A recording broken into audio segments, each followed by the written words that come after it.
ഇന്നത്തെ എൻ്റെ വ്ളോഗിലേക്ക് എല്ലാവർക്കും സ്വാഗതം. ഞാൻ ഇന്ന് വന്നിട്ടുള്ളത് ചിക്കൻ കുക്കറിൽ വെച്ചുള്ള തവ.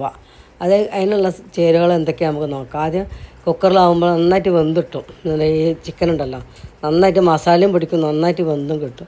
അതെങ്ങനെ ഉണ്ടാക്കാൻ നോക്കാം നമുക്ക്. ആദ്യം അതിലുള്ള മസാലകൾ എന്തൊക്കെയാണെന്ന് നോക്കാം.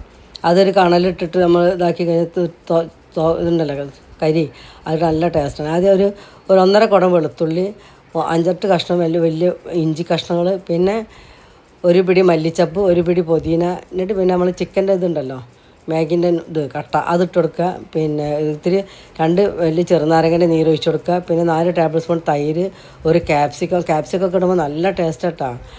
പിന്നെ 1/4 സ്പൂൺ മഞ്ഞൾപ്പൊടി, പിന്നെ അതിലേക്ക് വേണ്ട മല്ലിപ്പൊടി 4 ടേബിൾ സ്പൂണോളം മല്ലിപ്പൊടി, പിന്നെ മുളക് പൊടി ഒന്നും ചേർക്കേണ്ട ആവശ്യമില്ല. പിന്നെ ആവശ്യത്തിനുള്ള ഉപ്പ്, എന്നിട്ട് നന്നായിട്ട് 1.5 ടേബിൾ സ്പൂൺ കുരുമുളക് ഇടുക.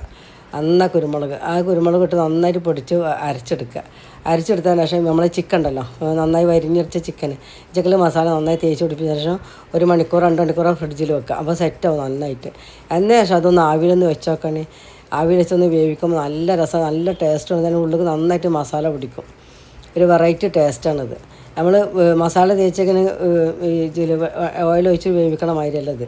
നമ്മൾ ആവി പിടിപ്പിക്കുമ്പോൾ നന്നായിട്ട് മസാലയും കയറി കിട്ടും, നല്ല രസം, നല്ല സോഫ്റ്റ്നെസ്സും ഉണ്ടാവും. ഇത് തിന്നാൻ നമുക്ക് നല്ല ടേസ്റ്റാണ്. ഈ രീതിയിലൊന്ന് ഉണ്ടാക്കി നോക്കേണ്ടി ചിക്കനൊക്കെ കിട്ടുമ്പോൾ. എന്നാൽ പക്ഷേ മസാല ഉണ്ട്, നമ്മൾ വെച്ച മസാലയുടെ ബാക്കി അതിങ്ങനെ മേലൊക്കെ ഇങ്ങനെ തേച്ച് കൊടുക്കുക. പിന്നെ എന്നിട്ട് തിരിച്ചും മറിച്ചും ചെറിയ തീയിൽ വെച്ചിട്ട് പിന്നെ നമ്മൾ ചോക്കോളായിട്ട് ഇട്ടിട്ട് അതിലേക്ക് ഇത്തിരി ഓയിൽ വെച്ച് നന്നാക്കി ചൂടാക്കി എടുക്കുക.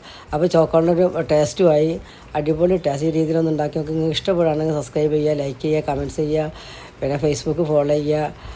ഇത് നെയ്ച്ചോറിൽക്കും പിന്നെ പൊറാട്ടകൾക്കും ഒക്കെ പറ്റുന്നൊരു റെസിപ്പിയാണ്. കുബൂസിൽക്ക് അടിപൊളി ടേസ്റ്റാണ്.